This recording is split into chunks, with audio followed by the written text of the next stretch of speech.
Mesdames et messieurs, bonsoir. Je suis Madi Lucas, présidente de Socora du Gabon, qui œuvre pour l'éducation et la santé des enfants en zone rurale gabonaise depuis plusieurs années, on va dire depuis 7 ans, que l'ONG Socora du Gabon existe. Pour ce premier numéro, nous parlerons de la zone rurale. Je tiens à préciser que je suis également une institutrice de profession et après mes études, après mes études à l'ENI, j'ai été affectée en zone rurale gabonaise où j'ai pu assister, j'ai pu vivre au quotidien, jour pour jour, les réalités de ce milieu rural pendant plusieurs années avant d'être affectée en zone urbaine. La zone, la zone rurale est est un milieu où nous retrouvons plusieurs villages qui se distinguent par la dispersion en petites unités. Le village proprement dit est un groupement d'habitations permanentes de la population dont la population est engagée dans le secteur agricole. Ces populations, on les appelle les habitants ruraux.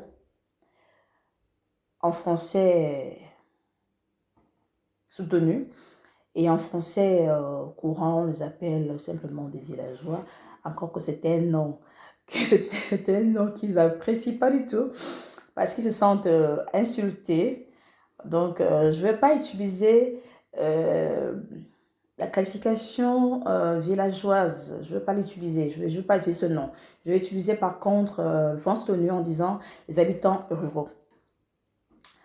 Alors, dans ces habitants, nous retrouvons le chef de canton également, chef de canton qui a la responsabilité et la charge d'un certain nombre de villages et qui est nommé par le gouverneur de la province sur proposition du préfet. Et dans chaque petite unité, c'est-à-dire dans ces villages, nous retrouvons des chefs traditionnels que l'on appelle en français courant le chef de village. Le chef de village qui veille sur sa population et également comme une courroie de transmission entre sa population et l'administration, c'est-à-dire son hiérarchie. Il veille sur sa population, il donne des informations, il communique des informations qui sont importantes, soit à l'aurore, soit au crépuscule. L'aurore, lorsque les gens dorment, c'est le moment où, au petit matin, je veux dire, c'est le moment où la population perçoit bien le message. Ou alors au crépuscule, au retour des champs. Au retour des champs aussi, tout le monde est là, les enfants sont là, tout le monde est là. Et c'est le moment où le chef traditionnel peut évidemment transmettre un message important qui peut être bien perçu par ses habitants. Alors, nous avons les avantages et les inconvénients des villages, la zone rurale. Quels sont les inconvénients? Nous allons commencer par les inconvénients. Les inconvénients sont énormes. Alors, nous allons citer quelques-uns. Il y a d'abord la pauvreté qui bat son plein. Nous avons la pauvreté, nous avons le taux de chômage très élevé d'ailleurs, nous avons l'absence des routes bitumées, ce qui empêche d'ailleurs le transport. Donc, il y a des villages où on ne peut pas où on voit un véhicule une fois par jour. Je veux dire, sinon, si j'exagère, il y a des villages où même la voiture, on peut la voir après 3 jours ou une semaine. Parce qu'il n'y a pas de route. Donc, ce qui empêche évidemment que les gens aillent, que la population, que les habitants ruraux aillent rejoindre la commune pour se faire soigner. Tiens, j'ai la chair de poule quand j'en parle. J'ai la chair de poule quand j'en parle parce que je l'ai vécu.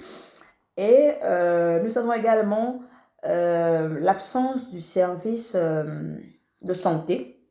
C'est-à-dire nous avons des dispensaires qui sont de nom. Les dispensaires existent, mais qui sont de nom simplement parce qu'il y a l'absence du personnel. Et généralement, l'absence du personnel, que ce soit en santé, que ce soit en éducation. Là, pour nous parler de la santé, il y a absence du personnel de santé parce qu'il n'y a pas de médicaments. Soit parce qu'il n'y a pas de médicaments, soit parce qu'ils ne sont pas salariés. Et quelqu'un, je prends un exemple bête, quelqu'un qui est de la Nyanga et qui se trouve affecté dans le Guevindo. Il n'a pas d'affiliation, il n'a pas de lien dans cette province. Et qui se retrouve sans salaire, ni pré-salaire, il a du mal à s'y rendre parce que comment il va vivre dans un village, dans un milieu où il n'y a même pas de voiture. Vous vous rendez compte? Pour un déplacement. C'est-à-dire s'il est malade, s'il y a une urgence, cas de force majeure, cette personne ne peut pas se déplacer. Et n'ayant pas d'affiliation, n'ayant pas de lien dans cette province, il n'ira pas. Donc, ce qui fait que les dispensaires sont de nom. Nous avons également l'absence du service éducatif, c'est-à-dire les enseignants comme moi. Les enseignants ne viendront pas pour la même cause. Soit il n'y a pas de manuel scolaire, il n'y a pas de pré-salaire, il n'y a pas de salaire, ils ne viendront pas parce que un enseignant originaire du Haut-Ogooué et qui est affecté au nord du Gabon, c'est-à-dire il est du sud et il est affecté au nord du Gabon, comment il fait pour s'y rendre s'il n'a pas de pré-salaire, il n'a pas de salaire, sachant que où il va, il n'y a même pas d'électricité.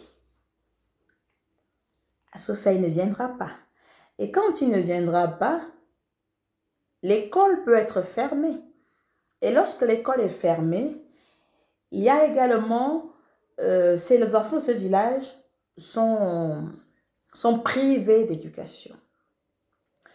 Certains, pas tous. Parce que pour ceux qui ont des parents dans des communes, évidemment, leurs grands-parents vont les conduire chez leurs parents dans la commune. Et ils vont continuer leurs études. Mais ceux qui n'ont pas d'attache dans la commune, ils vont rester au village. Ils vont aider leurs parents dans les champs, dans les travaux champêtres. Et nous allons nous retrouver avec des enfants illettrés. Voilà une autre raison. Une autre raison qui n'est pas avantageuse pour la population rurale, voilà, pour les habitants ruraux. Ensuite, nous avons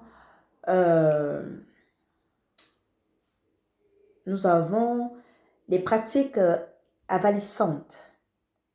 Nous avons des pratiques avalissantes, c'est-à-dire les fusions nocturnes, la sorcellerie, j'en passe, qui poussent à ces jeunes enfants, à cette jeune génération de quitter la zone rurale pour envahir la zone urbaine à la recherche des meilleures conditions d'existence. Vous voyez, c'est-à-dire, ils ne vont pas quitter les villages parce que de leur propre gré, parce qu'ils le veulent, parce que la zone urbaine a des routes bitumées, a des immeubles et consorts. Ils vont quitter parce qu'il y a la sorcellerie qui est là, des problèmes avalissantes, comme je disais, des pratiques, pardon, des pratiques avalissantes.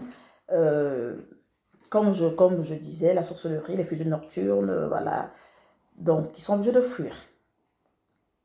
Voici certains éléments que j'avais enregistrés. Il y a plusieurs, hein, mais dans ma tête, ce que j'ai pu trouver, c'est ça. Les enfants parcourent le fait qu'il n'y ait pas de voiture. Et dans chaque village, en plus, en zone rurale, chaque village n'est pas doté d'une école.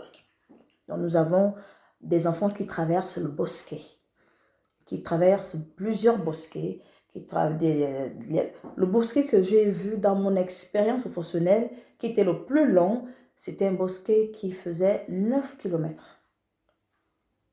C'est un bosquet qui était très long.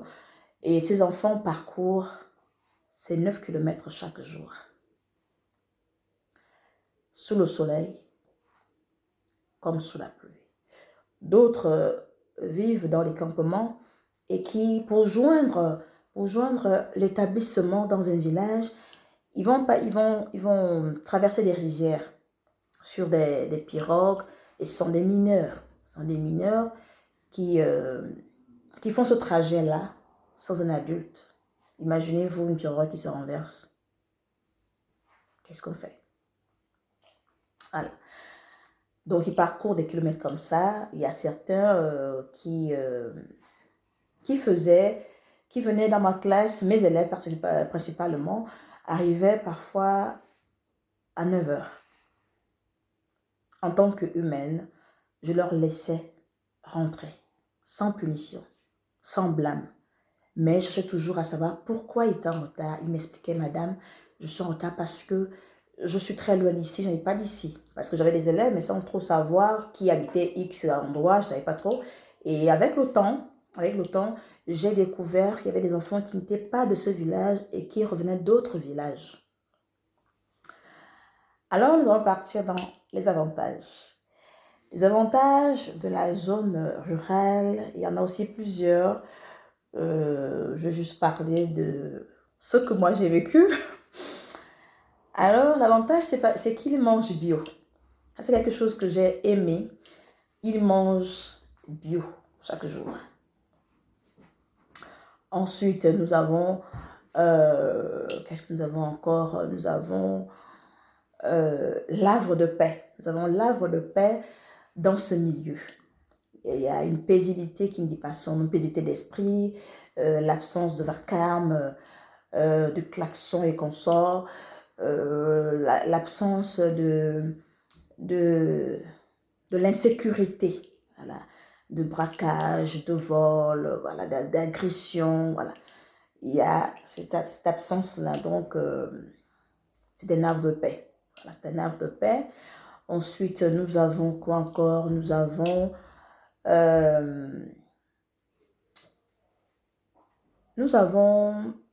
la valeur. Nous avons la valeur qui est inculquée aux enfants. C'est-à-dire, les enfants apprennent, ils parlent correctement et couramment leur idiome. Ça, c'est quelque chose qui m'a impressionné, qui m'a vraiment beaucoup impressionné et j'ai aimé. Il y a l'éducation, il y a le respect qui est inculqué. Les enfants respectent leurs parents, leurs grands-parents. Les enfants, chacun connaît sa place. Un enfant, c'est il sait que lorsqu'il n'a pas cours, il accompagne ses parents au champ. Lorsqu'il n'a pas cours, il peut aller à la pêche avec les autres enfants. Il peut nettoyer la cour. Il peut rester au village. Et quand il reste au village, il fait les travaux ménagers de sa mère, de ses parents. Et c'était quelque chose de spontané.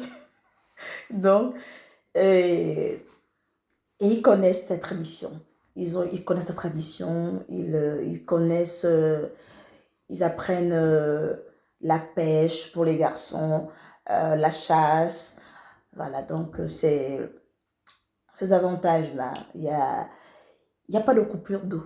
Ils ont les rivières en permanence. C'est vrai qu'ils n'ont pas d'électricité. Je vais oublier de mettre ça dans les inconvénients. Ils n'ont pas d'électricité. Ils ont une lente tempête. Mais dans tout cela, il y a de l'ambiance. Il y a cet amour. Il y a cette solidarité. Il y a la solidarité inouïe qui ne dit pas son nom. Donc, pour ce premier numéro, c'est ce que j'avais à vous dire, tout en espérant que euh, cette vidéo va vous plaire et nous y reviendrons pour un autre numéro. Merci. Au revoir.